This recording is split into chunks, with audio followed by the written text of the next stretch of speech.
Satpam yang membantu mengamankan pasien ngamuk di RSUD Pasar Minggu terpapar COVID-19.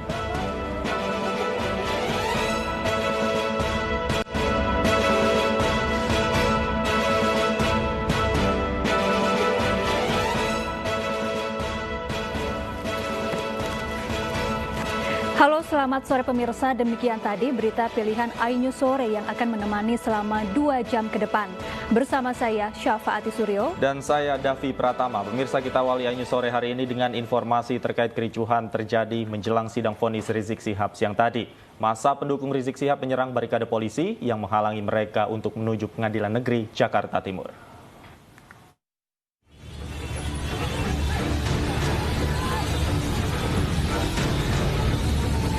Kericuhan terjadi jelang sidang vonis Rizik Syihab pada Kamis pagi. Massa pendukung Rizik Syihab saling dorong dengan polisi.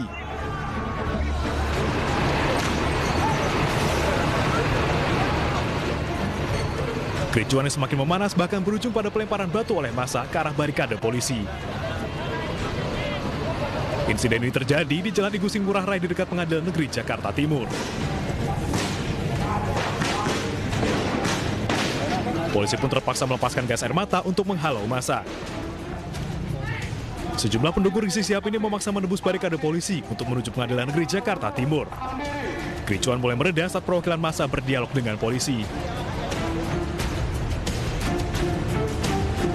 Sejak Rabu malam hingga Kamis pagi, polisi mengamankan lebih dari 200 orang yang diduga merupakan simpatisan Rizik. Mereka ditangkap kedapatan membawa sejumlah senjata tajam. Dari hasil swab antigen, 4 orang diantaranya reaktif COVID-19. Tim iNews melaporkan.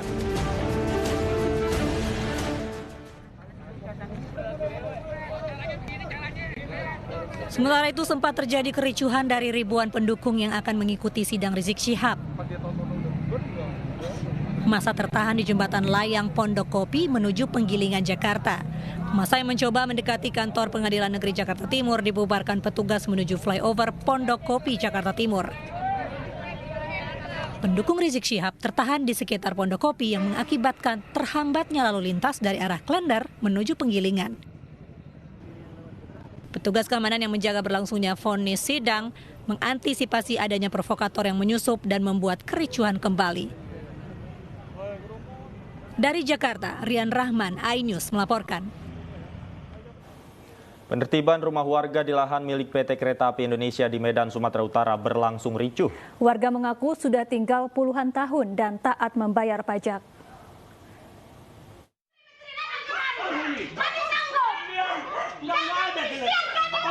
Penertiban sebuah rumah di Kelurahan Tegal Sari 1, Kecamatan Medan Denai, Medan, Sumatera Utara ricuh. Petugas PT Kereta Api Indonesia mendapat perlawanan dari warga yang menolak rumahnya ditertibkan. Warga menilai penertiban dilakukan tebang pilih karena masih ada ratusan rumah warga lainnya yang masih bertahan. Warga mengaku sudah tinggal di lahan ini selama puluhan tahun dan selalu taat membayar pajak.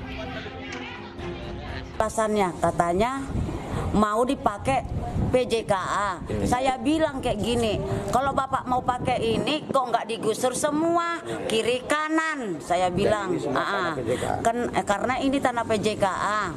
Baru saya bilang lagi sama mereka, kami sebelum berdiri pun sekolah atau apa kami sudah duduk di sini. Tahun 71 entah 72 kami di sini. Harapan saya ya karena mama saya sudah tua, kami mau tetap di sini. Warga berharap masih bisa tetap tinggal di rumah yang sama meski harus membayar sewa kepada pihak PT KAI. Dari Medan, Sumatera Utara, Said Ilham, iNews melaporkan.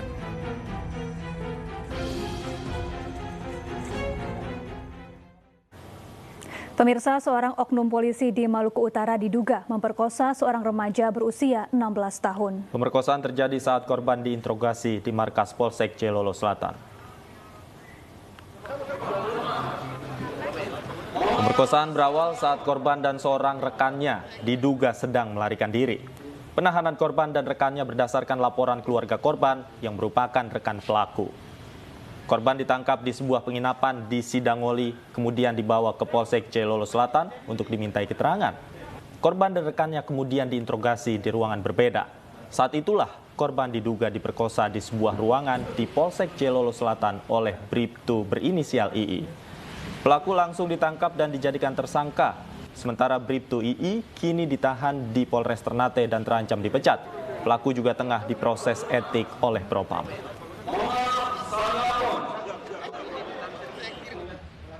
Dilakukan penahanan di Polres Ternate. Dan untuk kasus ini, Polda Maluku Utara sama sekali tidak akan memberikan toleransi kepada yang bersangkutan. Dan kami menempuh jalur 2 peradilan. Polisi tetapkan 4 orang sebagai tersangka penembak pelajar di Taman Sari, Jakarta Barat. Selengkapnya usai jeda, tetaplah bersama kami.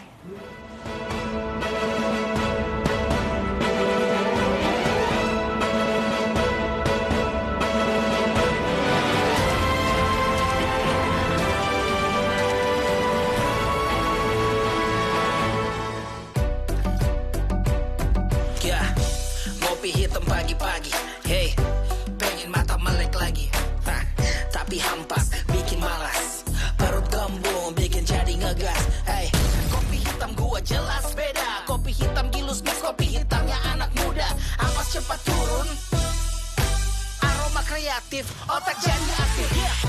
Kopi hitam gilus mix, digiling super halus, kopi hitam gilus mix, gak bikin perut kembung, kopi hitam gilus mix, paling smooth di seruput, kopi hitam gilus mix, kopi hitam anak muda, anak muda. Yuk, sarapan segelas Energen sereal setiap hari yang bernutrisi lengkap dan kaya serat. Bantu pencernaan untuk menyerap nutrisi maksimal agar badan sehat siap beraktivitas. Energen sereal kaya serat. Kopi Creamy Latte dari biji kopi pilihan dan susu creamy New Zealand. Jadikan kopinya lembut, bikin good mood. Kopi Creamy Latte dari biji kopi pilihan dan susu creamy New Zealand. Jadikan kopinya lembut, bikin good mood. Creamy Latte. Duh, tugas online numpuk bikin bad mood. Nih, Better Big Pack biar better moodnya. Big Pack itu 10. Better moodnya, finish tugasnya. Better Big Pack isi 10 buat di rumah.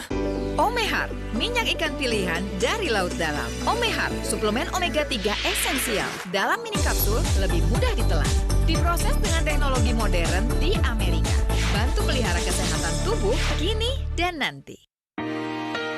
Bos bawel, anak rewel. Well, MyWell. Baru, MyWell Vitamin C plus Zinc. Bantu jaga daya tahan tubuh. Well, MyWell Vitamin C plus Zinc. Inovasi mortar terbaik yang pernah diciptakan. Dengan daya rekat terkuat di kelasnya, lebih mudah diaplikasikan, dan hasil acian sehalus kaca. Mortar Indonesia dari SIG. Terhenti karena nyeri? Semprotkan Salonpas Jet Spray. Dengan Japan Cooling Technology, dinginnya bantu redakan rasa nyeri. Salonpas Jet Spray, let's move! Apa bedanya aku sama kamu? Terus bergerak, itu sih setiap saat. Harus selalu fokus, pastinya. Karena jadi aktif itu, ya kita semua bisa. Dengan minuman baru, Active Water. Minuman isotonik dan multivitamin, pilihan lebih sehat tanpa pengawet dan pemanis buatan. Which supports me and you to be active. Aktif sampai malam. Kalau aku bisa, kamu juga bisa. Baru, Active Water. Hidupkan jiwa aktifmu. Dari Kodimax. Sasa Santan, satu-satunya yang mengandung omega 3 dan fiber. Sasa Santan, satu-satunya yang mengandung omega 3 dan fiber. Sasa Santan, satu-satunya yang mengandung omega 3 dan fiber. Karena Sasa Santan, aslinya santan. Yuk move on ke santan terindah. Mana muat? Butuh yang lebih besar. Iklan Beleza Jumbo. Ayo dites. Kulkas kalian ambrol. Beleza Jumbo. Muat semua. Besarnya nggak ada lawan. Mau keluar rumah? Kuman di mana-mana. Senjata yang ampuh, Prima Protect Plus. Kegiatan apapun, kebersihan harus. Senjata yang ampuh, Prima Protect Plus. Sasa Santan, satu-satunya yang mengandung omega 3 dan fiber. Sasa Santan, satu-satunya yang mengandung omega 3 dan fiber. Sasa Santan, satu-satunya yang mengandung omega 3 dan fiber. Karena Sasa Santan, aslinya santan. Yuk move on ke santan terindah. Saksikan Top Euro Magazine menampilkan kumpulan video serba-serbi hasil pertandingan, gol terbaik, dan cuplikan pertandingan di turnamen UEFA Euro 2020 setiap hari pukul 19 waktu Indonesia Barat hanya di iNews. Baru susu Milkido. Susu Milkido, aku pasti bisa. Baru susu Milkido. Susu Milkido, aku pasti bisa. Baru susu Milkido. Segala kebaikan susu hanya 3.000. Sasa bagi rezeki bervitamin hadir di Jakarta. Yuk kita cari siapa yang beruntung. Ibu, kenapa pilih Sasa tepung ungu bervitamin? Ada vitaminnya, gorengan lebih sehat. Banyak yang beli, jadi lebih untung. Selamat Anda mendapatkan rezeki dari Sasa. Nantikan kami di kota selanjutnya ya.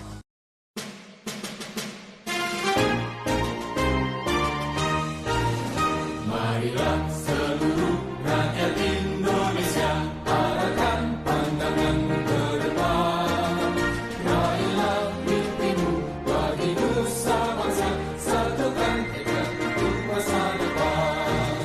Pantang menyerah, itulah pedomanmu. Kentaskan kemiskinan cita-citamu, rintangan tak menggentarkan dirimu. Indonesia maju, sejahtera tujuanmu, nyalakan api semangat perjuangan. Dengarkan gelombang, nyatakan persatuan. Oleh Perindo, jayalah Indonesia.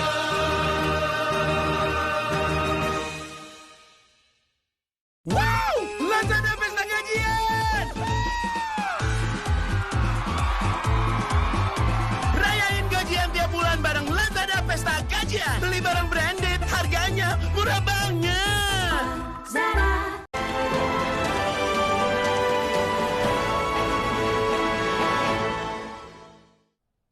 Pemirsa, seorang wanita lanjut usia menangis histeris di markas kepolisian Resor Simalungun, Sumatera Utara. Ibu tersebut kecewa lantaran 6 preman yang sudah ditetapkan sebagai tersangka penganiayaan tidak ditahan polisi. Aku ngadu sama polisi.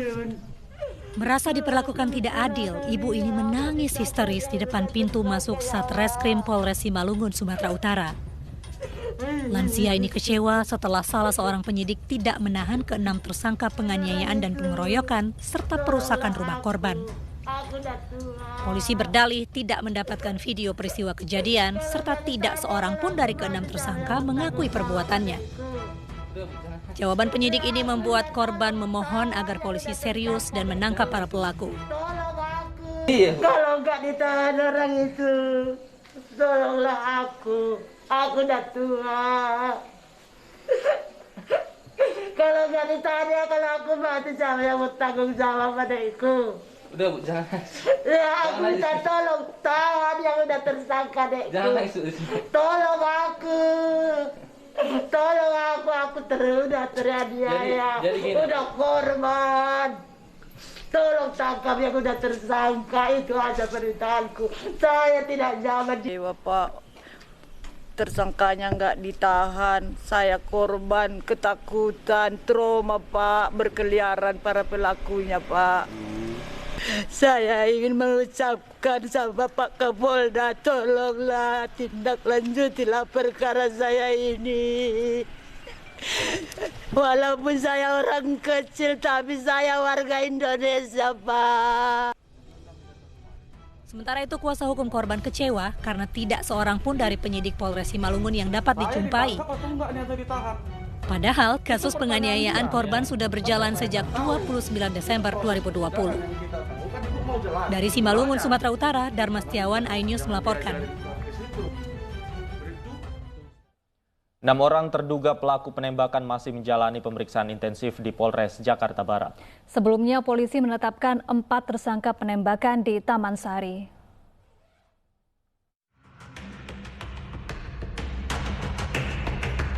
Polres Jakarta Barat menetapkan 4 orang tersangka penembakan di Taman Sari. Tersangka berinisial JP menjadi pelaku utama penembakan dan 3 tersangka lainnya turut serta mengayunkan senjata tajam saat terjadi bentrokan. Polisi pun menyita 2 jenis senjata api berjenis revolver dan airsoft gun, serta senjata tajam berjenis parang dan tombak. Sementara itu 2 tersangka positif narkoba jenis sabu dari hasil tes urin. Menurut Kapolres Jakarta Barat, tersangka kerap membawa senjata tajam dan senjata api saat bertugas sebagai debt collector. Tangkapan yang kami lakukan, kami mengamankan awal 10 orang, di mana di TKP kami menemukan barang bukti senjata api jenis revolver dengan 5 butir peluru tajam, dan ada beberapa senjata tajam yang ada di hadapan kita sekalian. Kita ambil keterangan yang bersangkutan, dan untuk sementara ini hasil pemeriksaan yang kita lakukan, kita menetapkan 4 orang tersangka. Sementara itu 6 orang lainnya masih didalami keterlibatannya dalam kasus ini. Dari Jakarta, Riki Iskandar, Tommy Hadi, Hoirudin, iNews melaporkan.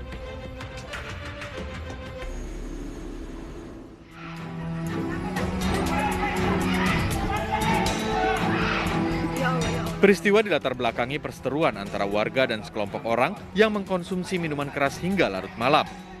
Kesal ditegur, 10 orang pun kemudian menyerang warga. Akibatnya seorang pelajar tertembak dan terkena luka sabetan senjata tajam. Korban yang kritis dibawa ke Rumah Sakit Cipto Mangunkusumo Jakarta untuk perawatan medis.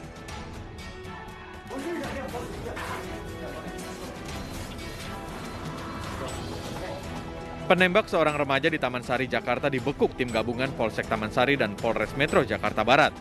Pelaku ditangkap di rumah kontrakannya di daerah Tebet, Jakarta Selatan. Selain pelaku utama, polisi juga menangkap 9 pelaku lainnya yang diduga terlibat dalam bentrokan. Para pelaku ditangkap tanpa perlawanan karena dalam kondisi mabuk usai pesta miras. Saat digeledah, polisi menemukan sepucuk senjata api dan senjata tajam yang diduga digunakan pelaku untuk menembak korban.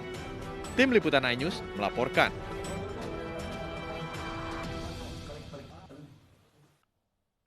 Pemirsa, kasus penembakan yang menewaskan wartawan di Pematang Siantar, Sumatera Utara menemui titik terang. Polisi menangkap terduga pelaku dan kini masih diperiksa intensif.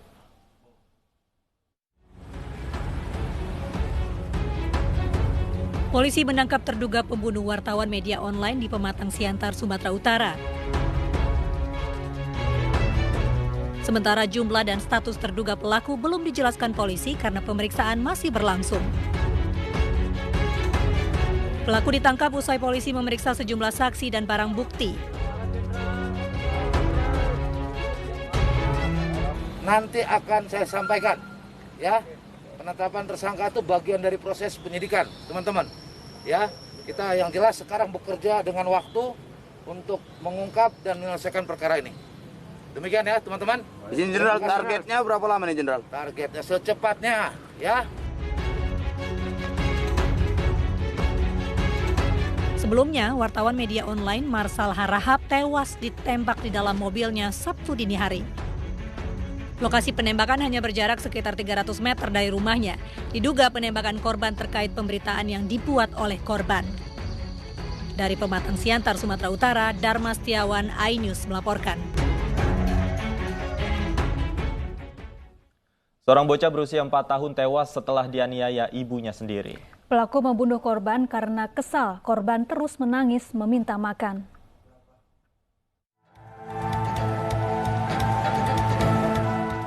Dengan rekonstruksi mengungkap kekejaman perilaku Desi Ratnasari, seorang ibu di Bengkulu Utara, Bengkulu. Ia menganiaya anaknya Anissa Bila 4 tahun hingga meninggal dunia. Pelaku kesal karena korban terus menangis meminta makanan. Anak tersebut pingsan ataupun tidak sadarkan diri pada saat adegan si ibu membenturkan kepala si korban anak tersebut ke dinding, kemudian memukulnya berulang kali, yang membuat anak tersebut tidak sadarkan diri. Pelaku sempat berusaha menutupi perbuatannya dengan mencuci pakaian korban yang penuh dengan darah. Namun perbuatan kejinya tetap terbongkar dan kini ia telah ditahan. Dari Bengkulu Utara, Bengkulu, Ismail Yugo, iNews melaporkan.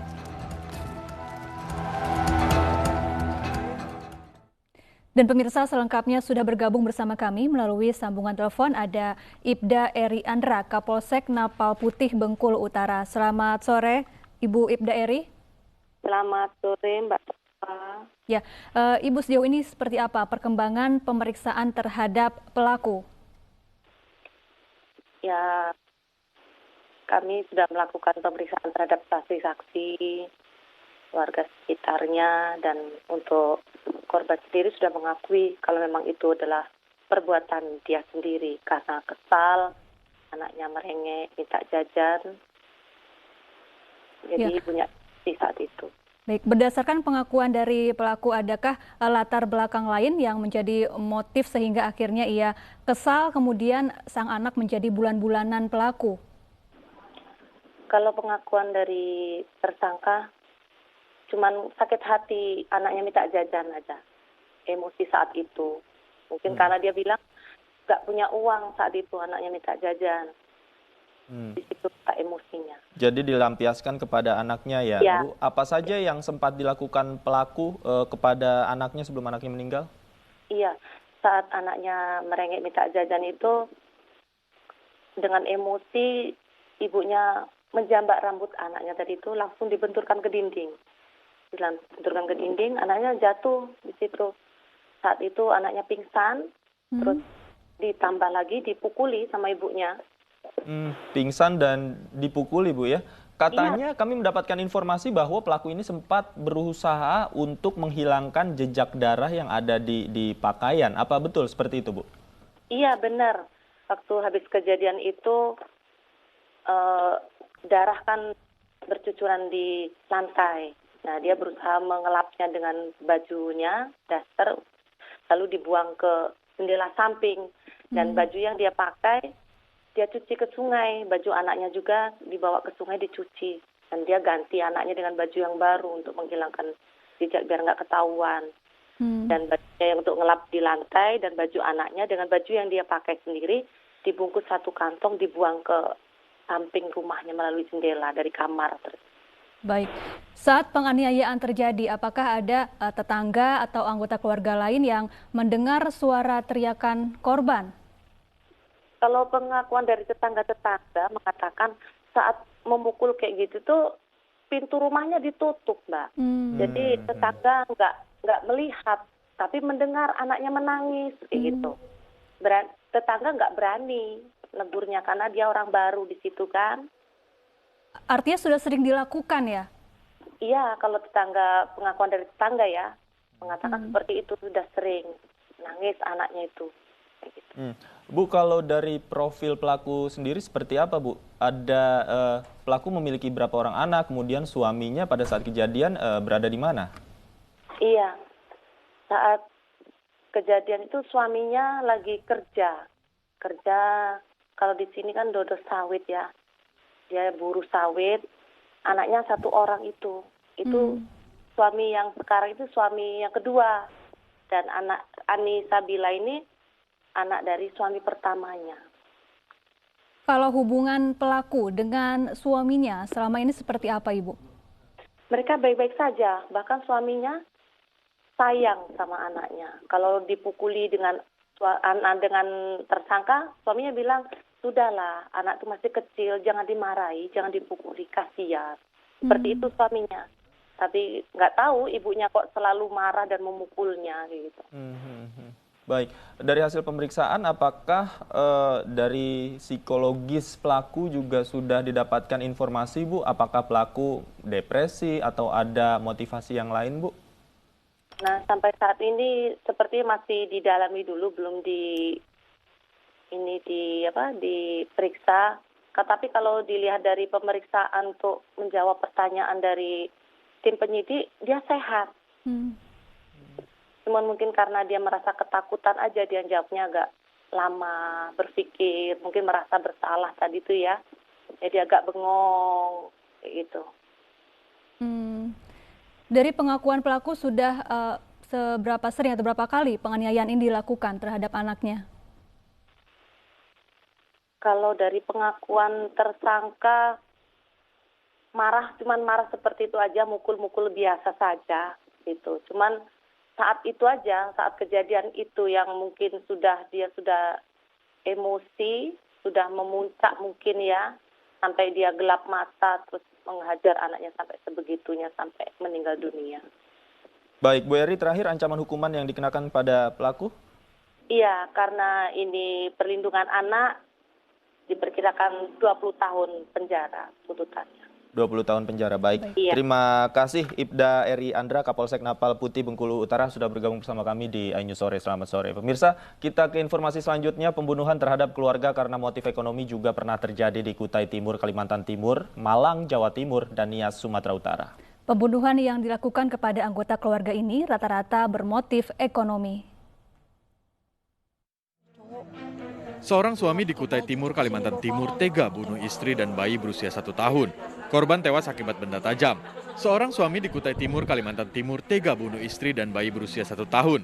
Peristiwa bermula saat jemaah masjid digegerkan oleh kedatangan pelaku tanpa busana dan hendak menyerang ustadz. Saat ditangkap, para jemaah melihat ada bekas luka pada badan korban. Jemaah yang berniat memberitahu istri pelaku geger karena anak dan istri pelaku sudah tidak bernyawa. Pembunuhan ini diduga bermotif ekonomi.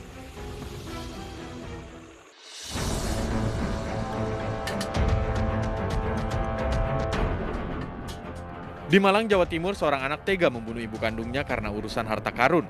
Pelaku mengaku mendapat bisikan gaib untuk menghabisi korban dengan memasukkan ke dalam lubang dan dikubur dengan posisi kepala di bawah. Menurut keterangan polisi, pelaku dan korban sama-sama meyakini ada harta karun yang terpendam di sebuah bangunan kosong milik pembangkit listrik Jawa dan Bali. Keyakinan itu didapat setelah korban dan pelaku pembunuhan bertemu dengan seorang paranormal di Blitar. Sementara itu di Nias, Sumatera Utara, seorang ibu tega membunuh 3 anaknya di rumah. Jasad 3 anak laki-laki ini ditemukan warga setempat. Pembunuhan berawal saat suami bersama keluarga meninggalkan tersangka dan 3 korban untuk memberikan hak suara di tempat pemungutan suara yang berjarak 5 km dari rumah. Usai memberikan hak pilih, keluarga yang pulang mendapati suasana rumah yang sepi dan pintu tidak terkunci. Keluarga terkejut saat mendapati 3 bersaudara yang masih berusia 5, 4, dan 2 tahun meninggal dunia dengan kondisi mengenaskan dengan ada tersangka di sampingnya. Motif tersangka tega menghabisi nyawa anaknya ini karena himpitan ekonomi. Tim Liputan iNews melaporkan. Rizik Syihab divonis 4 tahun penjara. Informasinya kami hadirkan usai jeda berikut, tetaplah di iNews Sore.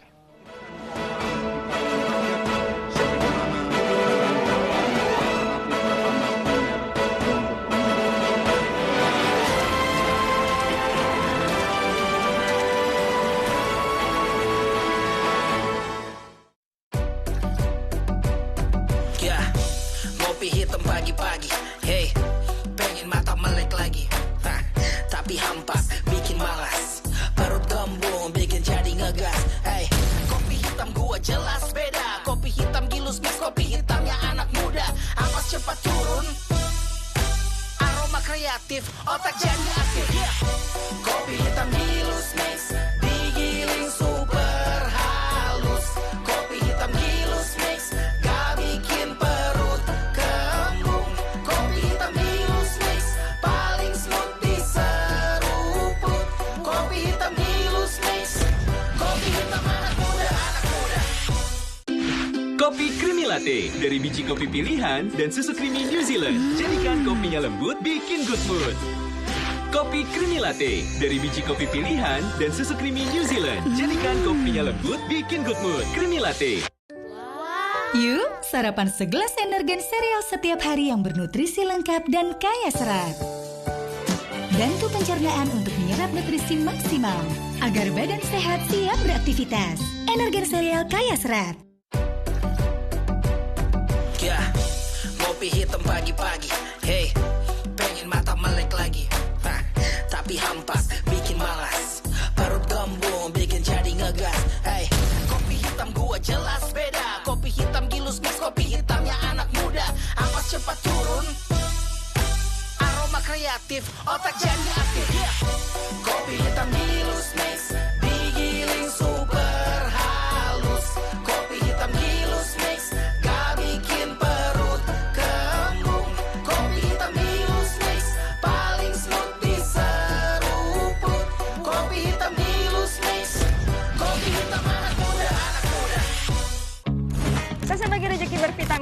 di Jakarta. Yuk kita cari siapa yang beruntung.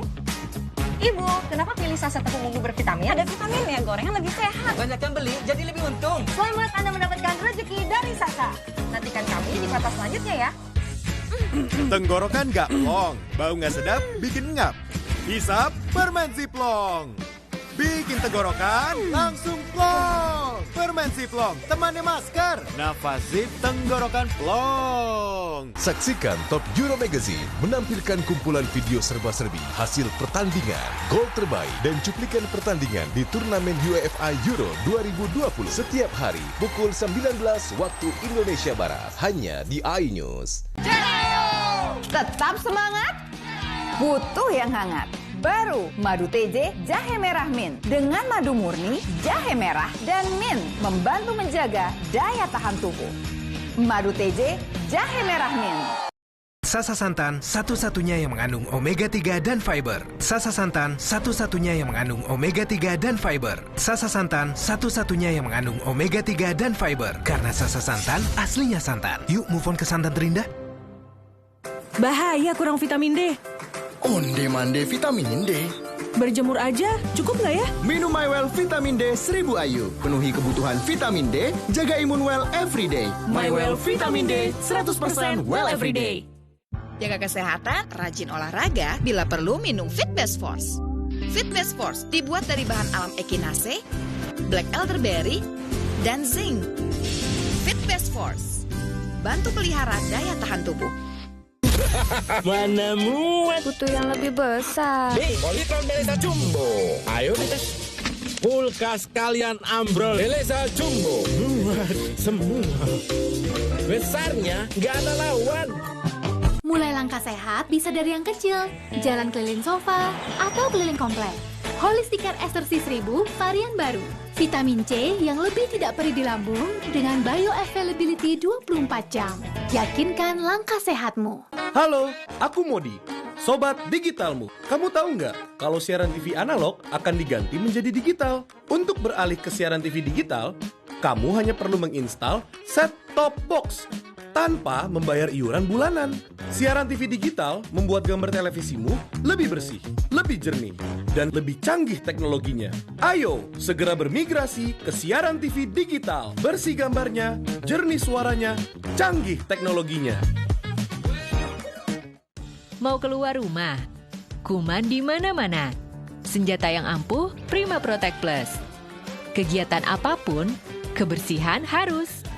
Senjata yang ampuh, Prima Protect Plus. No ongkir ini, janganlah cepat berlalu. Sampai 100.000 kali loh. No ongkir ini, ingin ku pakai selalu. Hatiku damai, gajiku tenang di istriku. No ongkir di Bukalapak sampai 100.000 kali. Bukalapak, pilihan jagoan pas gajian. Terhenti karena nyeri? Semprotkan Salonpas Jet Spray. Dengan Japan Cooling Technology, dinginnya bantu redakan rasa nyeri. Salonpas Jet Spray, let's move.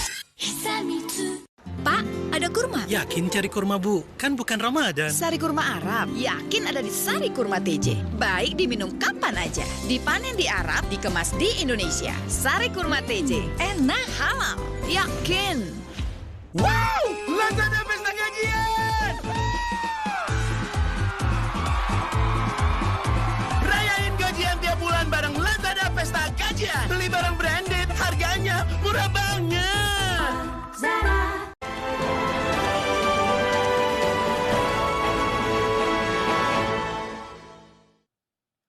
Pemirsa, kericuhan terjadi menjelang sidang vonis Rizik Syihab pagi tadi. Massa pendukung Rizik Syihab menyerang barikade polisi yang menghalangi mereka untuk menuju Pengadilan Negeri Jakarta Timur.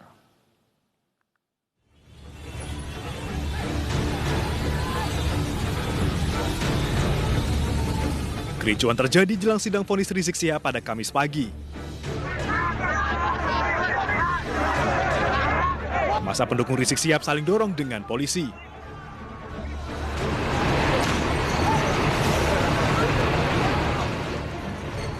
Kericuan yang semakin memanas bahkan berujung pada pelemparan batu oleh massa ke arah barikade polisi. Insiden ini terjadi di Jalan Igusti Ngurah Rai di dekat Pengadilan Negeri Jakarta Timur. Polisi pun terpaksa melepaskan gas air mata untuk menghalau massa.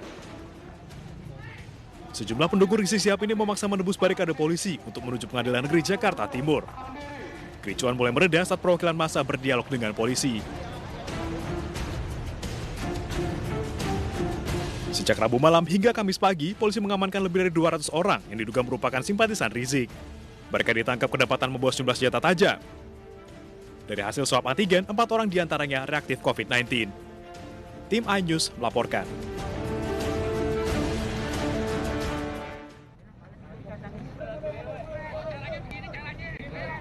Sementara itu sempat terjadi kericuhan dari ribuan pendukung yang akan mengikuti sidang Rizik Syihab. Massa tertahan di jembatan layang Pondok Kopi menuju Penggilingan, Jakarta. Massa yang mencoba mendekati kantor Pengadilan Negeri Jakarta Timur dibubarkan petugas menuju flyover Pondok Kopi, Jakarta Timur. Pendukung Rizik Syihab tertahan di sekitar Pondok Kopi yang mengakibatkan terhambatnya lalu lintas dari arah Klender menuju Penggilingan. Petugas keamanan yang menjaga berlangsungnya vonis sidang mengantisipasi adanya provokator yang menyusup dan membuat kericuhan kembali. Dari Jakarta, Rian Rahman, iNews melaporkan. Muhammad Rizik Syihab divonis 4 tahun penjara dalam kasus swab tes di Rumah Sakit Umi Bogor. Rizik terbukti secara sah dan meyakinkan menyiarkan berita bohong terkait hasil swab tesnya.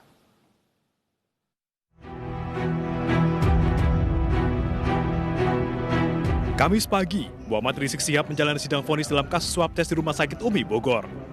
Majelis Hakim yang diketuai Katwanto memvonis terdakwa Rizik Syihab hukuman 4 tahun penjara. Rizik terbukti menyebarkan berita bohong terkait hasil swabnya yang kemudian membuat keresahan di masyarakat. Menerbitkan keonaran di kalangan rakyat sebagaimana dalam dakwaan alternatif pertama primer penuntut umum. 2. Menjatuhkan pidana kepada terdakwa oleh karena itu dengan pidana penjara selama 4 tahun. Vonis 4 tahun ini lebih ringan dari tuntutan jaksa, yaitu 6 tahun penjara. Meski mendapat keringanan karena merupakan tanggungan keluarga dan guru agama, Rizik tetap mengajukan banding. Jadi dengan 2 alasan tadi yang saya sampaikan Majelis Hakim, dengan ini saya menolak putusan Majelis Hakim dan saya menyatakan banding. Terima kasih. Wassalamualaikum warahmatullahi wabarakatuh. Dengan pembacaan vonis hari ini, maka 3 perkara terkait COVID yang menyeret Rizik Syihab telah selesai disidangkan. Selain terkait swab tes di Rumah Sakit Umi, Rizik sebelumnya divonis 8 bulan penjara dalam kasus kerumunan Petamburan, serta denda Rp20 juta, subsidi 5 bulan kurungan dalam kerumunan Megamendung. Dari Jakarta, Rino Oktaviani, Seprio, Bayu Anggara, iNews melaporkan. Majelis Hakim memvonis Rizik Syihab 4 tahun penjara atas kasus swab tes di Rumah Sakit Umi Bogor. Kasus ini pun dinilai bentuk diskriminasi terhadap Rizik oleh pendukungnya. Dan untuk membahasnya sudah bergabung bersama kami tim kuasa hukum Rizik Syihab, Ali Alatas, dan Direktur Eksekutif Jaringan Moderat Indonesia, Islah Bahrawi. Selamat sore, Bang Ali dan Bang Islah. Selamat sore. Sore. Siapa? Ya, sore. Baik, saya ingin ke Bang Ali Alatas dulu. Saya ingin tahu pendapat kuasa hukum terkait vonis 4 tahun pada Rizik Syihab. Seperti apa? Ya, pertama-tama saya kritisi dulu pemilihan judulnya. Tadi dibahas Habib Rizik itu memasukkan hasil tes swab. Habib Rizik itu tidak pernah memasukkan hasil tes swab. Habib Rizik itu juga tidak pernah berbohong dalam video yang dianggap melakukan pembohongan itu. Habib Rizik tidak pernah membahas tentang hasil tes swab dia. Habib Rizik hanya berbicara tentang kondisi yang dia rasakan. Satu. Kedua, soal putusan, kami tadi juga sudah dibahas oleh Habib Rizik sedikit tentang apa yang kita tolak dari putusan tersebut sehingga kita melakukan banding. Tapi pada pokoknya begini, kita menilai ini putusan-putusan ngawur. Itu sehingga nanti kita akan banding, kita akan tuangkan dalam memori banding kita di mana kengawuran daripada putusan tersebut. Nah, ada lagi yang ketiga yang saya mau bahas. Ini putusan juga berbahaya bagi kelangsungan demokrasi kita. Kenapa? Karena dalam putusan, pertimbangan putusan, salah satu pertimbangannya adalah perdebatan di media sosial dan aksi yang dilakukan oleh segelintir orang yang sebenarnya damai itu dianggap dari keonaran, dianggap memenuhi unsur keonaran. Gitu. Nah ini kan lucu. Kita ini kan negara demokrasi, bukan negara otoriter. Yang namanya negara demokrasi, ada pro, ada kontra, ada satu isu publik dilempar ke ruang publik, kemudian terjadi perdebatan, itu hal biasa. Gitu. Apalagi kemudian di medsos, gitu, yang kita tahu bahwa di medsos ada orang benar, ada orang yang tidak jelas asal-usulnya, alias buzzer yang punya beribu-ribu akun. Nah, jadi memang ini menurut kami presiden yang berbahaya bagi demokrasi. Makanya kita demi menjaga kelangsungan negara hukum kita, tim kuasa hukum dan Habib Rizik sendiri memutuskan untuk banding supaya bagaimana kita bisa meluruskan putusan tersebut. Baik, Bang Ali, jadi maksud Anda yang terjadi keramaian di sosial media ini tidak termasuk dalam meresahkan masyarakat atau suara-suara publik yang merasa diresahkan itu? Ya kalau seandainya itu dianggap meresahkan masyarakat, ada banyak perdebatan di media sosial yang selama ini terjadi, tapi kenapa hanya Habib Rizik saja kasusnya yang kemudian ditarik sampai putusannya 4 tahun. Dianggap berbuat bohong, kemudian menyebarkan keonaran. Nah, saya mau kasih satu contoh. Jaksa Agung Republik Indonesia, Burhanuddin ST, itu secara resmi oleh Pengadilan Tata Usaha Negara diputus berbohong atas pernyataan dia yang mengatakan dalam kasus Semanggi 1 dan Semanggi 2, kasus pelanggaran HAM Semanggi 1 dan Semanggi 2 pada tahun 98 itu, tidak ada pelanggaran HAM. Nah, kemudian di PT UN digugat oleh keluarga korban, kemudian keluarga korban bisa diputuskan Jaksa Agung itu berbohong. Tuh, nah itu kan terjadi perdebatan juga. Baik. Tapi kenapa kemudian Jaksa Agung tidak diproses masalah itu? Baik. Saya ingin ke Bang Islah. Bang Islah, tanggapan Anda terkait vonis 4 tahun penjara seperti apa? Ya, terima kasih. Saya kira vonis ini sudah tepat ya. Ini 2/3 dari tuntutan 6 tahun ya. Kalau Habib Ali tadi lebih spesifik terhadap ancaman terhadap demokrasi dan sebagainya itu, saya justru lebih spesifik lagi bahwa begini, ada implikasi-implikasi melekat yang kemudian berpengaruh secara luas, secara sosial terhadap masyarakat. Apa yang dilakukan oleh Habib Rizik ini kemudian mempengaruhi opini publik terhadap habaib lain yang pada dasarnya itu tidak satu karakter dengan Habib Rizik. Ini yang paling saya takutkan. Saya adalah seorang penganut Islam yang sangat takdim terhadap habaib ya.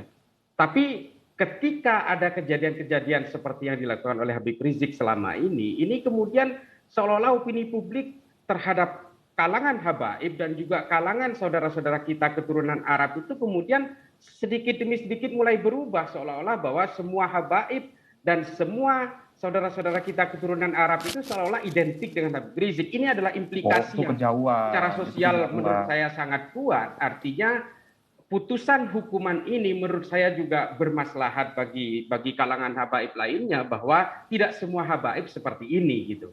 Nah, apa yang terjadi terhadap apa yang dilakukan oleh Habib Rizik ini kan tidak hanya sekali ini saja melakukan pelanggaran pidana. Sebelumnya juga sudah pernah terjadi dan seolah-olah tidak ada proses penjeraan terhadap Habib Rizik. Ini yang amat saya sayangkan gitu. Makanya saya berpendapat bahwa vonis ini menurut saya sudah tepat lah. Meskipun mungkin hukuman dalam suatu proses pelanggaran pidana itu bukanlah dendam sebenarnya, tapi ini sebenarnya proses penjeraan yang justru tidak pernah dilakukan oleh Habib Rizik. Ini kan bukan kasus yang pertama, saya kira begitu Mas Dafa. Baik, Bang Islah, tadi Anda katakan kalau seandainya kasusnya kasus kasus perusahaan atau apa lain cerita itu lain. Ini kasusnya Habib Rizik hanya menjelaskan kondisinya itu dia rasakan baik-baik saja. Tapi kemudian itu pun juga dia nyatakan untuk klarifikasi atas berita hoaks yang beredar bahwa hakim sudah mengatakan secara tandas, secara meyakinkan bahwa kan ini menimbulkan keonaran. Kemudian kita akan tuangkan dalam memori banding kita bahwa pendapat hakim itu ngawur. Nah, itu Dan juga persoalan begini lain masalahnya. karena Habib Habib Ali Rizik melihat itu- ini dari perspektif sebagai pembela. Saya tahu itu, artinya begini loh. Iya. Saya Sekarang sebagai begini, rakyat, begini. sebagai orang awam, sebagai orang yang dari kalangan umum, saya melihat ini semua akan merubah paradigma ini semua, ya. Keonaran itu memang terjadi. Artinya apa? Habib Rizik ini adalah epicentrum, Habib. Epicentrum yang luar biasa. Saya seringkali mengatakan ini, satu patah kata yang keluar dari Habib Rizik ini menjadi pemaknaan yang luar biasa terhadap para pengagumnya. Ini terbukti dengan kerumunan-kerumunan yang Nah, terjadi. sekarang apa masalahnya orang mengatakan kondisinya baik-baik saja? Gitu. Keonaran apa yang terjadi? Gitu. Loh, buktinya kerumunan itu kemudian Siapapun terjadi di mana-mana. itu- Bahkan itu dalam masalah persidangan kerumunan. sekarang dalam keadaan COVID yang Kasus luar yang biasa divonis ini, saat ini bukan kerumunan masalah itu kerumunan. juga terjadi. Lah, di mana Ini kan artinya kasus BRS Umi? Nggak ada kerumunan iya, itu. artinya gini loh. Di Secara sini personal Baik, Habib Rizik baik. ini adalah Satu-satu presiden Bapak-Bapak, bagi satu-satu masyarakat. Bapak-Bapak, Bang Islah, Bang Ali, saya persilakan, saya berikan waktu kepada Bang Ali terlebih dahulu. Silakan Bang Ali. Ya jadi begini sekarang, ya. Dari awal kita di pledoi pun kita sudah sebut bahwa kasus ini kasus politis. Nah, menariknya gitu. Kenapa kita bilang politis? Nah, menariknya ini hakim tadi mengatakan Habib punya pilihan mau banding, mau menolak dan banding atau mau terima apa. Dan satu lagi, apakah Habib mau memohon kepada Presiden Jokowi untuk memohon gerasi. Opsi Nah, ini gerasi, saya ya. tanya ke senior-senior saya, apakah emang selalu begini kalau persidangan? Gitu. Ini baru pertama kali menurut mereka. Gitu. Jadi menarik ini. Gitu. Seolah-olah memberikan kesan kepada kita, hakim ini mengakui bahwa kasus ini kasus politik, silakan selesaikan dengan Jokowi masalahnya. Jadi Karena menurut masalah Anda, politik, Bang Ali, Pak. menurut Anda opsi yang diberikan hakim ini tidak lazim, opsi gerasi pada Presiden, memohon gerasi? Nggak lazim, karena itu kewenangan bukan kewenangan yudikatif, kewenangan eksekutif. Gitu.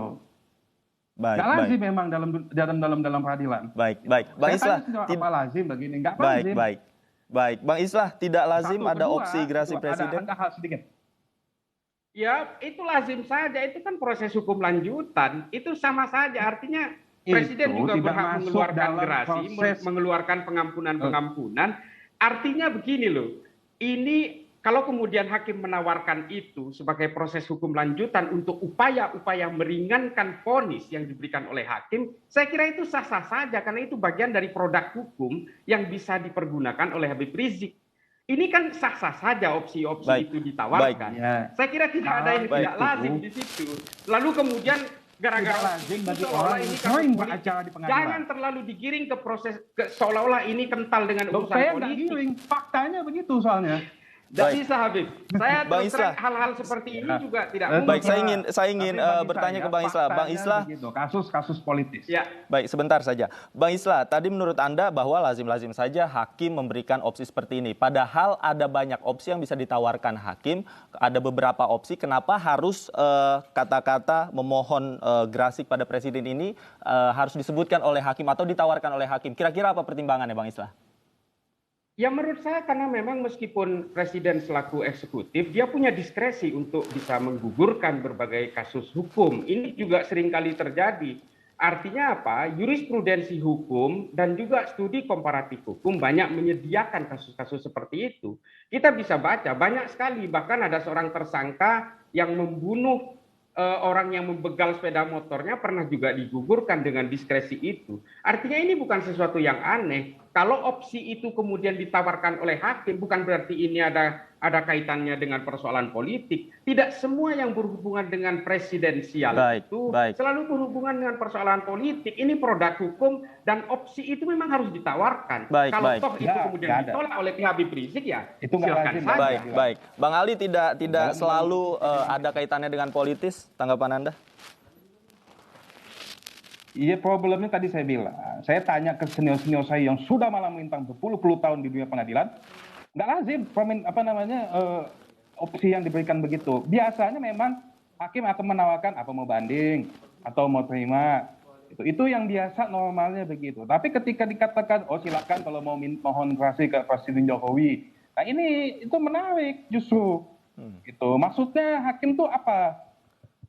Apa yang Anda baca apa tujuannya? Apa tujuannya? Yang saya baca, hakim ini memberikan kesan kepada kita oh ini kasus politis, silakan Anda selesaikan masalah politik Anda dengan Jokowi, itu kepada Habib Rizik, begitu.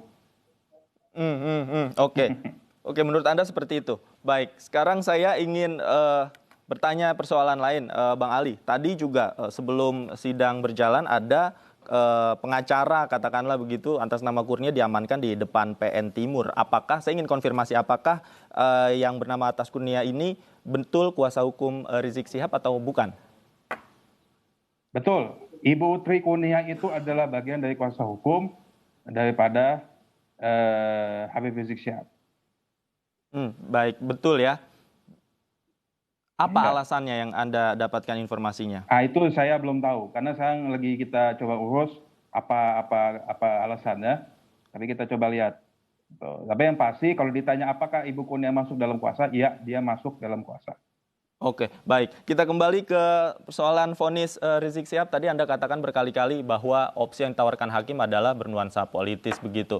Apakah ini ada analisanya, kemudian indikator apa yang Anda lihat sehingga Anda berani mengatakan ini bermuatan politis, Bang Ali?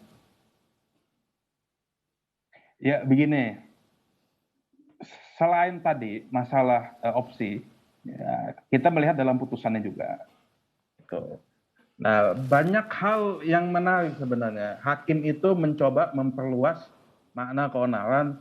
Jadi hakim mengatakan bahwa keonaran itu jangan ditafsirkan sekedar yang dipahami pada tahun 1946.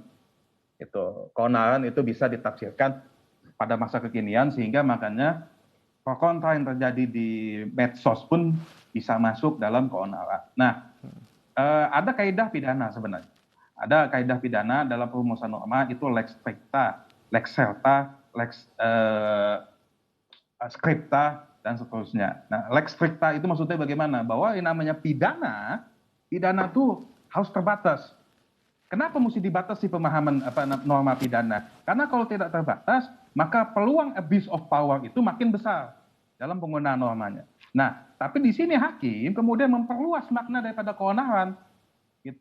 Di KPBI jelas bahwa yang namanya keonaran itu, sebagian dari keonaran adalah kerusuhan. Tapi hakim hanya menggunakan bagian terkecilnya aja, ya ini kegaduhan. Dan kegaduhan pun cuma terjadi di medsos, tidak terjadi di alam nyata. Makanya lucu kita bilang. Tapi nanti itu semua kita akan tuangkan dalam memori banding kita. Oke, baik. Bang Islah, kegaduhan hanya terjadi di medsos, bukan di dunia nyata. Tadi berarti yang Anda katakan menggiring opini terkait kerumunan ini terbantahkan, Bang Islah? Ya, memang saya tidak tahu Habib sini ya. Saya tidak tahu Habib Ali melihat kegaduhan itu seolah-olah hanya kegaduhan fisik ya. Saya melihat kegaduhan itu adalah ketika persepsi-persepsi publik kemudian berubah. Itu juga merupakan suatu kegaduhan. Artinya ketika persepsi publik itu berubah dari norma-norma yang berlaku umum, itu juga merupakan